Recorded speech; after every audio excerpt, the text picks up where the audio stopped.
അച്ഛൻ്റെ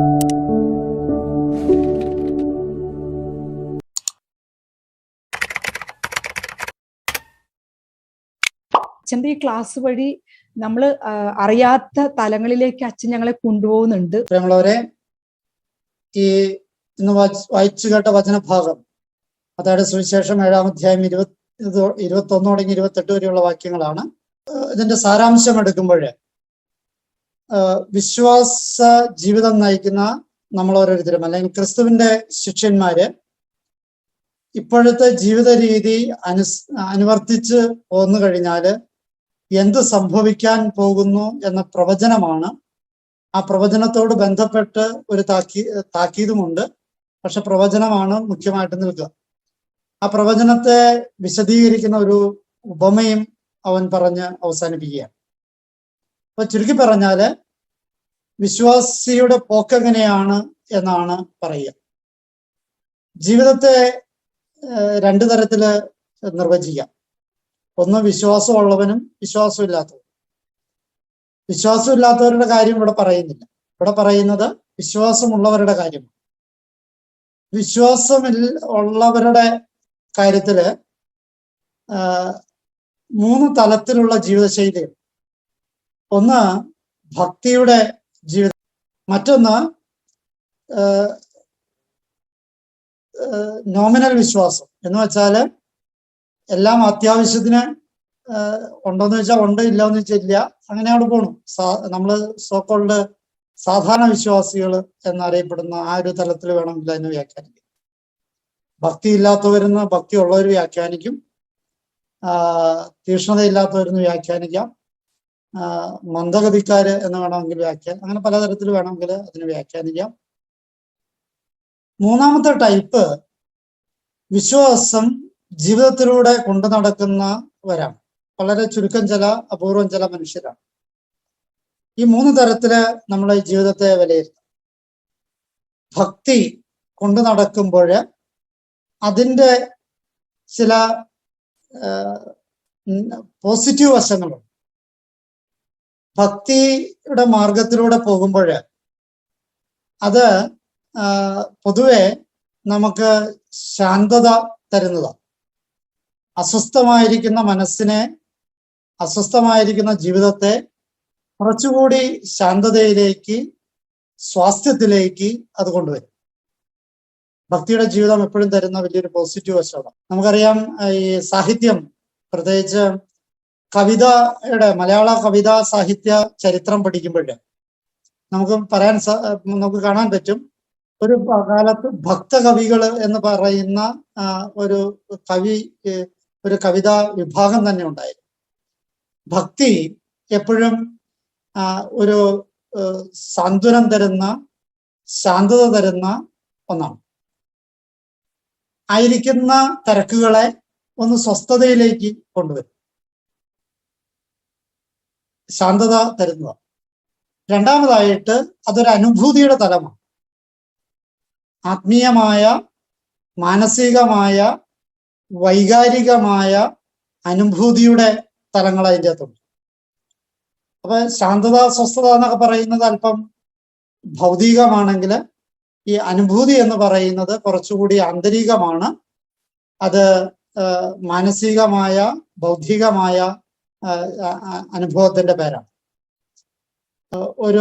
ഇപ്പോഴത്തെ പുതിയ കറന്റ് ഭാഷ ഉപയോഗിച്ച് പറഞ്ഞാല് നമ്മള് ചില പ്രസംഗങ്ങളൊക്കെ കേട്ട് കഴിയുമ്പോൾ പറയും നമ്മള് നല്ല അഭിഷേകമുള്ള പ്രസംഗമായി എന്ന് വെച്ചാൽ എന്താ അർത്ഥം? ഒരഭിഷേകവും അവന് കിട്ടിയിട്ടല്ല, മറിച്ച് ഒരു അനുഭൂതി ഉണ്ടായി, ഒരു ഹാർട്ട് ടച്ചിങ് എന്നൊക്കെ പറയാവും. അപ്പൊ ഈ അനുഭൂതിയുടെ തലങ്ങളുണ്ട്. മൂന്നാമതായിട്ട് ഭക്തി ദൈവാനുഗ്രഹം തരുക. ഇത് മൂന്നും ഭക്തിയുടെ മാർഗത്തിലൂടെ ചരിക്കുന്ന എല്ലാവർക്കും കിട്ടുന്ന ഒന്നാണ്. ഒന്ന്, സ്വസ്ഥത അല്ലെങ്കിൽ ശാന്തത ലഭിക്കുന്നു. 2, അനുഭൂതിയുടെ തലങ്ങളിൽ ലഭിക്കുന്നു. 3, ദൈവത്തിന്റെ അനുഗ്രഹങ്ങൾ ലഭിക്കുന്നു. ഈ 3 കാര്യങ്ങള് ഈ ഭക്തിയുടെ മാർഗത്തിലൂടെ പോകുന്നവർക്ക് കിട്ടുന്നു. നമ്മൾ പലപ്പോഴും ഞാൻ ഇത്തിരി ഉള്ളിലേക്ക് ഇറങ്ങുകയാണ്, അത് ആരെയും അസ്വസ്ഥപ്പെടുത്തരുത്. നമ്മളൊരു ഒരു ഇടവകയിൽ നമ്മൾ ബൈബിൾ വായിച്ചു കഴിയുമ്പോൾ നമ്മൾ മിക്കവാറും അവരെ കൊണ്ട് അനുഭവങ്ങൾ ഷെയർ ചെയ്യാൻ പറയാം. അപ്പൊ പലപ്പോഴും അവർ പറയും ഒരു പ്രത്യേക ഇതായിരുന്നു, ഒരു പറഞ്ഞറിയിക്കാൻ പറ്റുള്ള ഒരു പ്രത്യേക അനുഭവമായിരുന്നു എന്നൊക്കെ പറയുന്നത് ഈ അനുഭൂതിയുടെ തലം.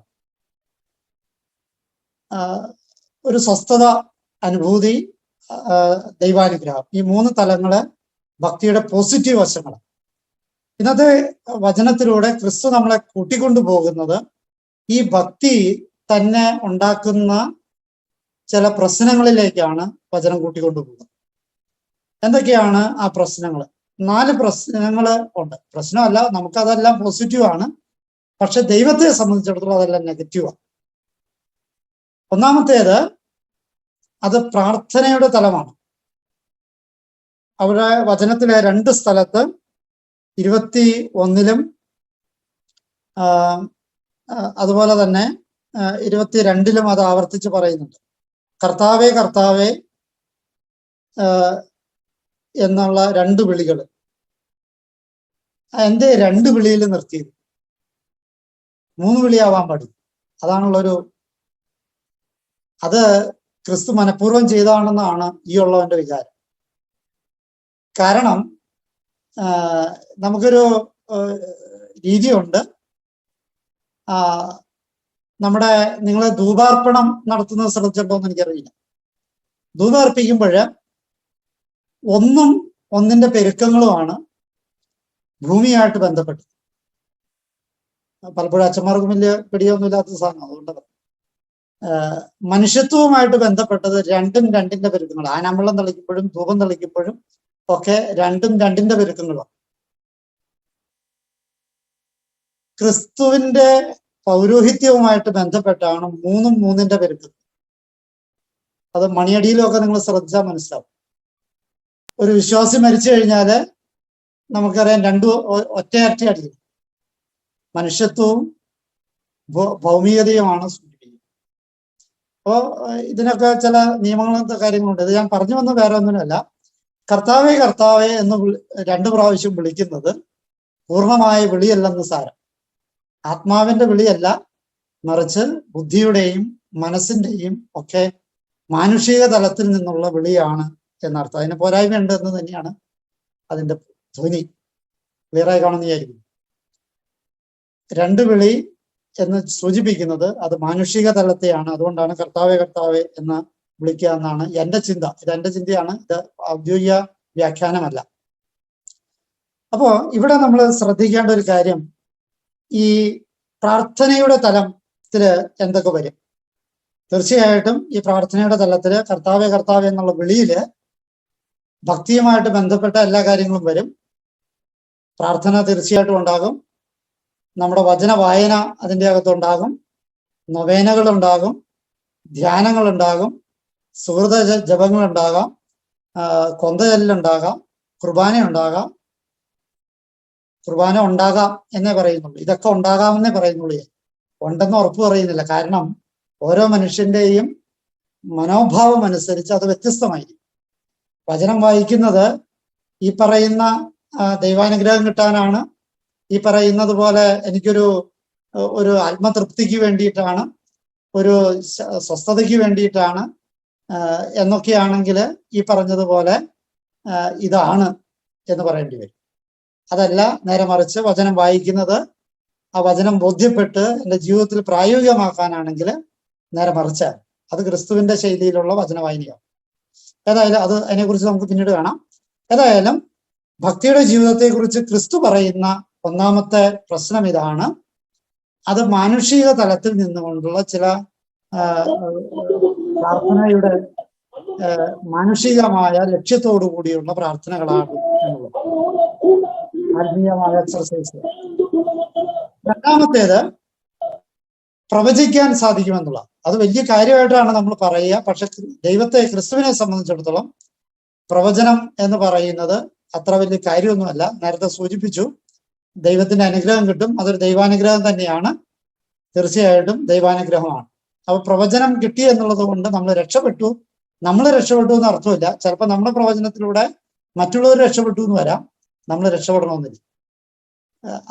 നമ്മുടെ തിന്മയിലൂടെയും നമ്മുടെ നന്മയിലൂടെയും മറ്റുള്ളവർ രക്ഷപ്പെടും. യൂദാസിന്റെ തിന്മയിലൂടെയാണ് ക്രിസ്തു രക്ഷപ്പെട്ടത്, ഒരു പരിധി വരെ നമ്മൾ രക്ഷപ്പെട്ടത്.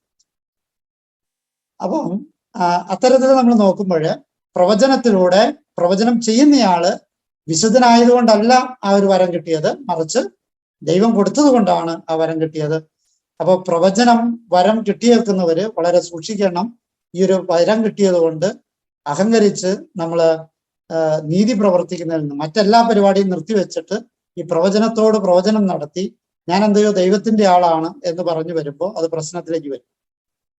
മൂന്നാമത്തേത് പിശാചുകളെ പുറത്താക്കുക, തിന്മയെ ബന്ധിക്കാൻ സാധിക്കുക എന്നുള്ളത് ദൈവശക്തി കൊണ്ട് തന്നെയാണ്, ദൈവത്തിന്റെ അനുഗ്രഹം തന്നെയാണ്. പക്ഷേ അതൊരിക്കലും ചെയ്യുന്നയാളുടെ വ്യക്തിശ്രേഷ്ഠത കൊണ്ടല്ല, ചെയ്യുന്നയാളുടെ വ്യക്തിശ്രേഷ്ഠത കൊണ്ടല്ല.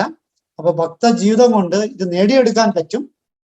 പക്ഷേ അതുകൊണ്ട് എൻ്റെ സ്വർഗത്തിലെ സ്ഥാനം ഉറപ്പായി എന്നർത്ഥമില്ല. പിശാചിനെ പുറത്താക്കിയത് കൊണ്ടോ പ്രവചനം നടത്താൻ സാധിച്ചതുകൊണ്ടോ ഭക്തിയിലൂടെ മറ്റേതെങ്കിലും അനുഗ്രഹങ്ങൾ സ്വീകരിച്ചതുകൊണ്ടോ പറ്റില്ല. അവസാനമായി നാലാമതായിട്ട് പറയാണ്, ഇതെല്ലാം 22-ാമത്തെ വാക്യത്തിൽ പറയാണ്. അന്നേരം അവസാന വിധിയുമായിട്ട് ബന്ധപ്പെട്ടാണ് അതിനെ കാണുക. നിന്റെ നാമത്തില് പ്രവചിക്കുകയും നിന്റെ നാമത്തിൽ പിശാചുകളെ പുറത്താക്കുകയും നിരവധി അത്ഭുതങ്ങൾ പ്രവർത്തിക്കുകയും ചെയ്തു. അപ്പൊ നമ്മൾ പ്രാർത്ഥിച്ചതുകൊണ്ട് നമുക്ക് നമ്മുടെ കുടുംബത്തിലുള്ളവർക്ക് നമ്മളുമായി ബന്ധപ്പെട്ട് കഴിയുന്നവർക്കൊക്കെ ഒരുപാട് ദൈവാനുഗ്രഹം കിട്ടും. അതൊക്കെ നമ്മുടെ അത്ഭുത പ്രവൃത്തികൾ തന്നെയാണ്. തീർച്ചയായിട്ടും നമ്മുടെ അത്ഭുത പ്രവൃത്തി തന്നെയാണ്. നമ്മുടെ അല്ല, പക്ഷെ ദൈവത്തിന്റെയാണ്. നമ്മളിലൂടെ നടക്കുന്നു എന്ന് മാത്രം. അതുകൊണ്ട് നമ്മളുടെ കഴിവല്ല എന്ന് പറയണം. പേനയിലൂടെ എഴുതപ്പെടുന്ന സാഹിത്യങ്ങളൊന്നും പേനയുടെ സ്വന്തമല്ല, മറിച്ച് എഴുത്തുകാരന്റെ സ്വന്തമാണ്. നമ്മളിലൂടെ നടക്കപ്പെടുന്ന ദൈവാനുഗ്രഹങ്ങള്, നമ്മളിലൂടെ നടക്കപ്പെടുന്ന പ്രവചനങ്ങള്, നമ്മളിലൂടെ നടക്കപ്പെടുന്ന തിന്മയുടെ ബന്ധനങ്ങള്, ഇതൊക്കെയും നമ്മുടെ കുത്തകയല്ല, നമ്മുടെ ശ്രേഷ്ഠതയല്ല, മറിച്ച് നമ്മളെ കൈകാര്യം ചെയ്യുന്ന ദൈവത്തിൻ്റെതാണ്, ഭക്തിയിലൂടെ നേടിയെടുക്കാവുന്നതാണ് എന്ന് സാരം. ഇങ്ങനെ ഇതൊക്കെ ഉണ്ട് എന്നതുകൊണ്ട് ദൈവത്തിന്റെ മുമ്പിൽ ഞെളിഞ്ഞു നിൽക്കാൻ പറ്റില്ല എന്ന് 23-ാമത്തെ വാക്യം പറയുകയാണ്. അങ്ങനെയുള്ളവരോട് ദൈവത്തിന്റെ പ്രതികരണം എന്തൊക്കെയാ? 3 പ്രതികരണങ്ങൾ നമ്മൾ കാണുന്നുണ്ട്. ഒന്ന്, ദൈവം അവരെ അറിയില്ല. ദൈവം അവരെ അറിയില്ല. നമ്മള് 10 കൊല്ലം മുമ്പ് അല്ലെങ്കിൽ 1 കൊല്ലം മുമ്പ് അല്ലെങ്കിൽ 1 കൊല്ലം മുമ്പ് എഴുതിയ പേന, ആ പേനയെ നിങ്ങൾക്കറിയാവോ? നമുക്കറിയില്ല. കാരണം ആ പേന നമുക്ക് വേണ്ടി ഒന്നും ചെയ്തിട്ടില്ല. അപ്പോ നമ്മള് ഈ താബോറിൽ ഇരുന്നാ പോരാന്നർത്ഥം. താബോറിന്റെ അനുഭവമാണ് ഭക്ത ജീവിതം. ഭക്ത ജീവിതത്തിലല്ല നമ്മളായിരിക്കേണ്ടത്. അപ്പൊ ദൈവം അറിയുന്നുണ്ടോ എന്ന് ദൈവം അറിയണമെങ്കിൽ എന്ത് ചെയ്യണം?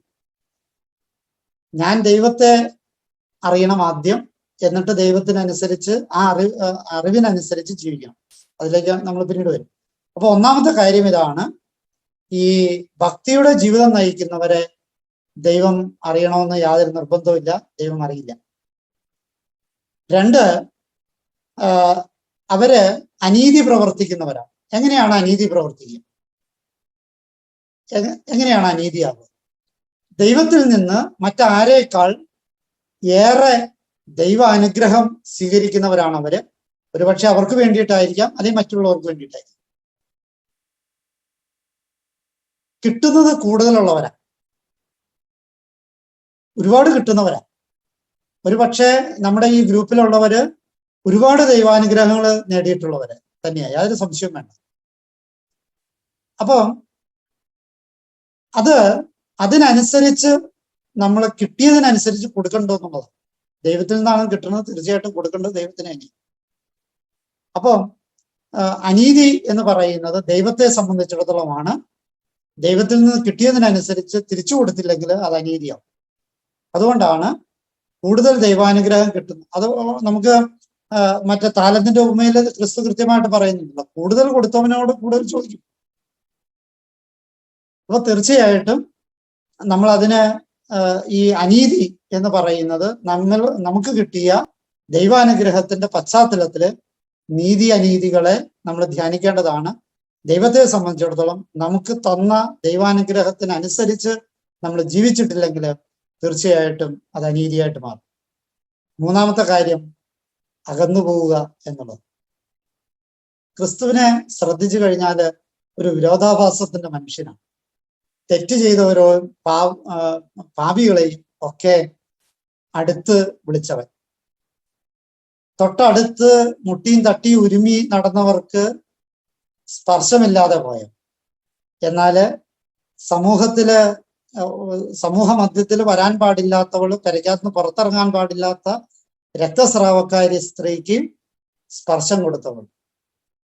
ആ ക്രിസ്തുവിനെയാണ് നമ്മൾ തിരിച്ചറിയേണ്ടത്.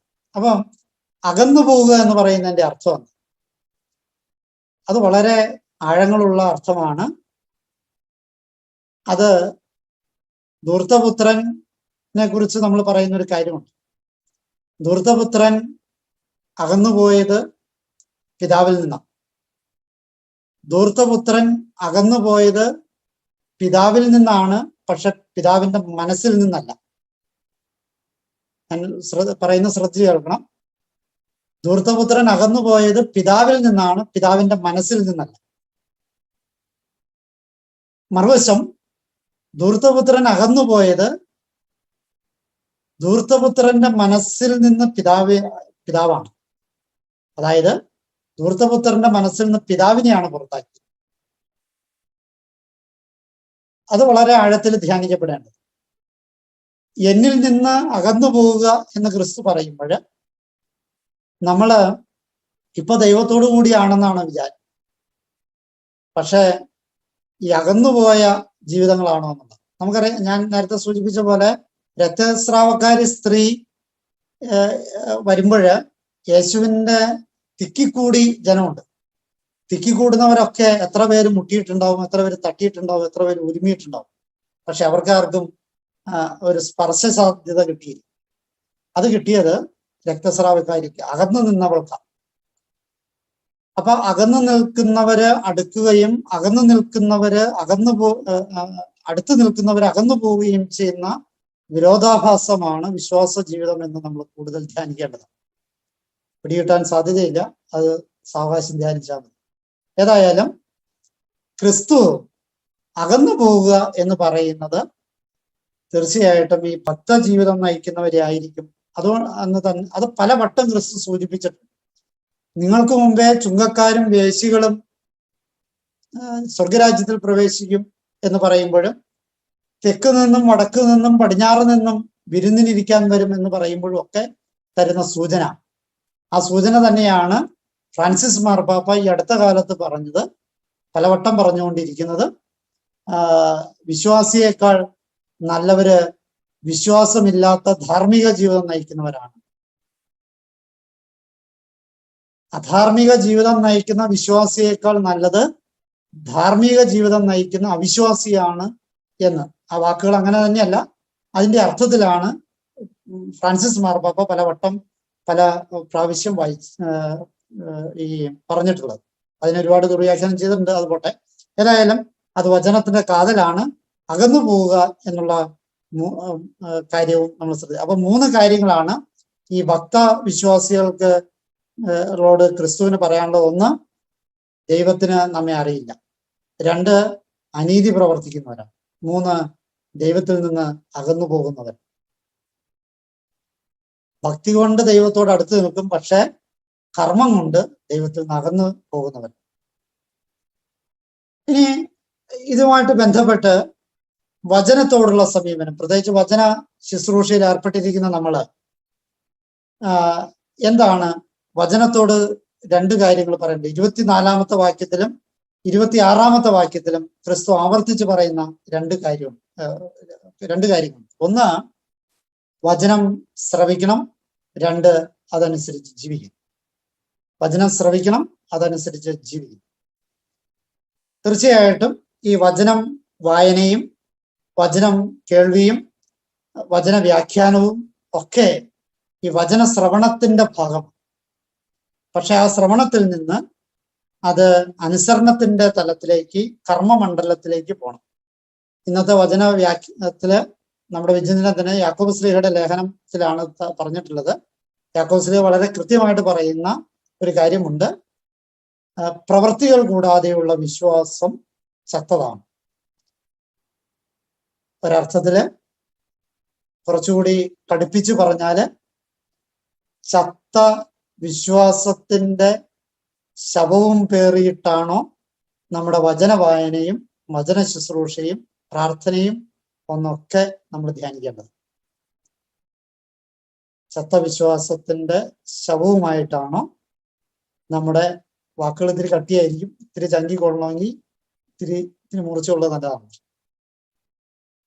അത് നമ്മൾ ധ്യാനിക്കേണ്ടത് നല്ലതാണ്. കർമ്മമില്ല എങ്കിൽ നമ്മുടെ ഈ വചന ശുശ്രൂഷ പാഴാകും എന്ന് സാരം. അപ്പോൾ വചനം ശ്രവണത്തിന്റെ ഭാഗമാണ് നമ്മുടെ ഈ കൂട്ടായ്മയിൽ നടക്കുന്നത്. ആ കൂട്ടായ്മയുടെ അപ്പുറത്ത് ജീവിതത്തില് അത് കർമ്മമണ്ഡലത്തിലേക്ക് എത്തിക്കേണ്ടതുണ്ട് എന്ന് സാരം. ഇനി ഉപമയെ നമുക്കൊന്ന് ഓടിച്ചു നോക്കാം. ഭവന നിർമ്മാണവുമായിട്ട് ബന്ധപ്പെട്ട രണ്ട് അടിത്തറകളെ കുറിച്ച് പറയുന്നുണ്ട്. ഒന്ന്, പാറമേൽ പണിത ഭവനം. എന്താണ് പാറ? പാറ എന്ന് പറയുന്നത് ബോധ്യങ്ങളാണ്. ചിന്തകൾ പാറകളല്ല, വികാരങ്ങള് പാറകളല്ല, ബോധ്യങ്ങളാണ് പാറകള്, നിലപാടുകളാണ് പാറകൾ. ആ ബോധ്യങ്ങളും നിലപാടുകളും അതുകൊണ്ടാണ് പത്രോസ് ശ്ലീഹ വിശ്വാസ പ്രഖ്യാപനം നടത്തുമ്പോൾ ഈശോ പറയുന്നത്, ഈ പാറമേൽ ഞാൻ സഭ സ്ഥാപിക്കും.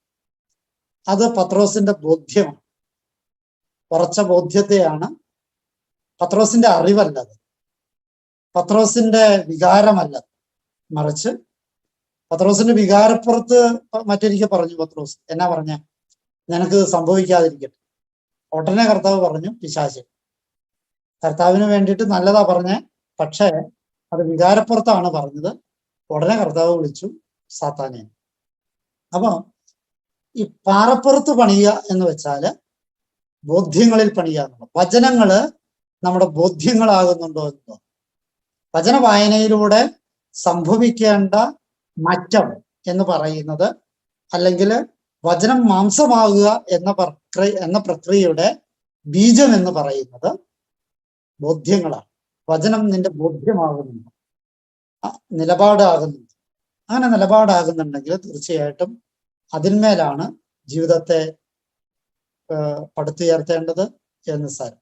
അപ്പോ പാറ എന്ന് പറയുന്നത് വിശ്വാസം അല്ലെങ്കിൽ ചിന്ത അല്ലെങ്കിൽ വികാരം എന്നതിനൊക്കെ അപ്പുറത്തേക്ക് ബോധ്യമാണ്, നിലപാടുകളാണ്. ആ ബോധ്യങ്ങളും നിലപാടുകളുമാകുന്ന പാറമേലാണോ നമ്മൾ ഭവനം പണിയുന്നത്? അത് വലിയ ബോധ്യമൊന്നുമില്ല, തോന്നണമാണ്, വികാരം കൊണ്ടാണ് എന്നുള്ളത്. മണല് എന്താണ്? മണല് അമിത വൈകാരികതയുടെ സൂചനയാണ്. മണല് അമിത വൈകാരികതയുടെ സൂചന. ഒരു കുഞ്ഞുദാഹരണത്തിന്, എന്നോട് എനിക്ക് ഈ വചന വായനയ്ക്ക് വേണ്ട പ്രാതിനിധ്യം കിട്ടുന്നില്ല, എന്നെ കുറിച്ച് നല്ലത് പറയുന്നില്ല, അല്ലെങ്കിൽ എനിക്ക് പറ്റിയ സമയം അലോട്ട് ചെയ്ത് തന്നില്ല, അവർക്ക് യുക്തമുള്ള സാധനമാണ് അലോട്ട് ചെയ്ത് തന്നത്, അല്ലെങ്കിൽ നമ്മുടെ കുടുംബത്തില് ജീവിത പങ്കാളി വേണ്ടത്ര സമയം എൻ്റെ കൂടെ ചെലവഴിക്കുന്നില്ല, എന്നോട് വേണ്ട സ്നേഹമില്ല. ഇങ്ങനെ എന്നിൽ കേന്ദ്രീകൃതമായ വിചാരങ്ങളെല്ലാം മണലുകളാണ്. എന്നിൽ കേന്ദ്രീകൃതമായ വിചാരങ്ങളെല്ലാം മണൽത്തരികളാണ്. ഈ മണൽത്തരികളാണ് ഭാഷയെ ഭിന്നമാക്കുന്നത്. ബാബേൽ ഗോപുരത്തിന്റെ പ്രശ്നം വന്നത് ഭാഷ ഭിന്നമായതാണ്. ഭർത്താവ് പറയുന്നത് ഭാര്യയ്ക്ക് മനസ്സിലാവാത്തത് എന്തുകൊണ്ടാ? ഈ അമിത വൈകാരികതയുടെ മണൽപ്പുറത്ത് കിടന്ന് തുഴയുന്നത് കൊണ്ടാണ്, അല്ലെങ്കിൽ അമിത വൈകാരികതയുടെ മണൽപ്പുറത്ത് കിടന്ന് ഉരുളുന്നത് കൊണ്ടാണ് എൻ്റെ ഭാഷ എൻ്റെ ജീവിത പങ്കാളിക്ക് മനസ്സിലാകാതെ പോകും. അപ്പോ ഈ മണൽപ്പുറങ്ങളെ ഒന്ന് ധ്യാനിക്കേണ്ടത്. നമ്മുടെ വിശ്വാസ ജീവിതം വികാരങ്ങളുടെ പുറത്ത്, ഇപ്പൊ പള്ളിയിലൊരു ശുശ്രൂഷ ചെയ്യാണ്, ഒരു ഇടവകയിൽ ഒരു ശുശ്രൂഷ ചെയ്യാണ്, വികാരിയച്ഛൻ വേണ്ടത്ര പരിഗണന തരുന്നില്ല, വേണ്ടത്ര പരിഗണന കുടുംബ യൂണിറ്റുകാർ തരുന്നില്ല, ഭക്തസംഘടനക്കാർ തരുന്നില്ല. അല്ലെങ്കിൽ ഒരു ഇടവകയിൽ വികാരിയച്ഛൻ പറയാണ്, ഞാൻ ഒരുപാട് കഷ്ടപ്പെട്ടു ആ പള്ളിക്ക് വേണ്ടിയിട്ട്, എന്നിട്ട് ഇടവക്കാർ വേണ്ടത്ര ഇത് തരുന്നില്ല, കയ്യടി തരുന്നില്ല, സമ്മാനം തരുന്നില്ല, ഭക്ഷണം തരുന്നില്ല എന്നൊക്കെ പരാതി പറഞ്ഞാല് അതൊക്കെ മണൽപ്പുറത്തെ ഭവനങ്ങളാണ്. ആ മനുഷ്യൻ മണൽപ്പുറത്താണ് ഭവനം പണിയുന്നത്. അല്ലെങ്കിൽ വികാരിയച്ഛൻ പറയാണ്, ഞാൻ ഇത്രയും കഷ്ടപ്പെട്ട് അവിടെയൊക്കെ സേവനം ചെയ്തിട്ട് എനിക്കൊരു നല്ല പള്ളി, ഒരു നല്ല സ്ഥാനം തന്നില്ല എന്നൊരു വികാരിയച്ഛന് പരാതി ഉണ്ടെങ്കിൽ ആ വികാരിയച്ഛൻ പണിതിട്ടുള്ള ആത്മീയ ഭവനം എന്ന് പറയുന്നത് ഈ മണൽപ്പുറത്തെ ഭവനം, വികാരപ്പുറത്ത് പണിതായിരുന്നു. നമ്മുടെ സഭയിൽ ഇന്ന് അലട്ടിക്കൊണ്ടിരിക്കുന്ന വലിയ പ്രശ്നവും സഭാ അധികാരികളുടെ കസേരകളൊക്കെയും പലപ്പോഴും ഈ മണൽപ്പുറത്തെ കസേരയാന്നുള്ള പ്രശ്നം. കസേരകളൊക്കെ മണൽപ്പുറത്താണ്, പാറപ്പുറത്തല്ല. മണൽപ്പുറത്തെ വീടും മണൽപ്പുറത്തെ ജീവിതവും മണൽപ്പുറത്തെ കസേരകളും ഒക്കെ പ്രശ്നമാണ്. എന്തൊക്കെയാ ഉണ്ടാകുക? എന്തെല്ലാം ഈ ഭവനത്തിന്മേലുണ്ടാകും? ഒന്ന് മഴ, 2 വെള്ളപ്പൊക്കം, 3 കാറ്റ്. ഈ മൂന്നിനെയും ഒന്ന് താത്വികമായിട്ട് നോക്കാം. മഴയെന്ന് പറയുന്നത് മുകളിൽ നിന്ന് വരുന്നത്. നമ്മുടെ അമിത വൈകാരികതയുടെ മണൽപ്പുറത്ത് പണിയപ്പെടുന്ന ആത്മീയ ജീവിതത്തെ മുകളിൽ നിന്ന് ചില കൊട്ടൊക്കെ കിട്ടാൻ സാധ്യതയുണ്ട്. പടയതമ്പുരാനിൽ നിന്ന് ചിലപ്പോൾ കൊട്ടൊക്കെ കിട്ടും. അതുകൊണ്ടാണ് ഈ പഴയ നിയമത്തിലെ ചില വിലാപങ്ങളൊക്കെ നമ്മൾ വായിക്കുന്നത്. അപ്പോ മഴ പെയ്താല് ആ മഴപ്പെയ്ത്ത് ദൈവാനുഗ്രഹത്തിന്റെ പ്രതീകമൊക്കെ ആയിട്ടാണ് അവതരിപ്പിക്കണമെങ്കിൽ പോലും ഒരുപക്ഷെ ദൈവാനുഗ്രഹം പോലും അതാണ് നമ്മൾ പഠിക്കേണ്ടത്. മഴ ദൈവാനുഗ്രഹത്തിന്റെ പ്രതീകമാണ്. ഈ മഴ തന്നെ, ഈ ദൈവാനുഗ്രഹം തന്നെ നമ്മുടെ ആത്മീയ നാശത്തിന് കാരണമാകും. നേരത്തെ സൂചിപ്പിച്ചു, നമുക്ക് കിട്ടുള്ള ചില ദൈവാനുഗ്രഹങ്ങള്, പ്രാർത്ഥിക്കാനുള്ള വരം, പ്രവചിക്കാനുള്ള വരം, പിശാചുക്കളെ പുറത്താക്കാനുള്ള വരം, പല അത്ഭുതങ്ങൾ ചെയ്ത് കൊടുക്കാനുള്ള വരം, ഇതൊക്കെയും നമ്മളുടെ ആത്മീയ ജീവിതത്തിന് നാശമാകാൻ സാധ്യതയുണ്ട്. അപ്പൊ മഴ എന്ന് പറയുന്നത് ദൈവത്തിന്റെ അനുഗ്രഹം തന്നെ നമ്മുടെ ആത്മീയതയുടെ ശാപമായിട്ട് മാറാൻ സാധ്യതയുണ്ട് എന്നാണ് മഴ തരുന്ന സൂചന. 2 വെള്ളപ്പൊക്കമാണ്. വെള്ളപ്പൊക്കം ഒരിക്കലും അത് നമ്മള് ഈ കഴിഞ്ഞ വെള്ളപ്പൊക്കത്തിന് നമ്മൾ ആവോളം ആശ്വസിച്ച, അത് അടിയിൽ നിന്ന് വരുന്നത്, പൊങ്ങിയാണ്. അത് ഈ പ്രപഞ്ചത്തിൽ നിന്ന്, ഈ ലോകത്തിൽ നിന്ന് ഒക്കെ ഉണ്ടാകാവുന്ന നാശങ്ങളാണ്.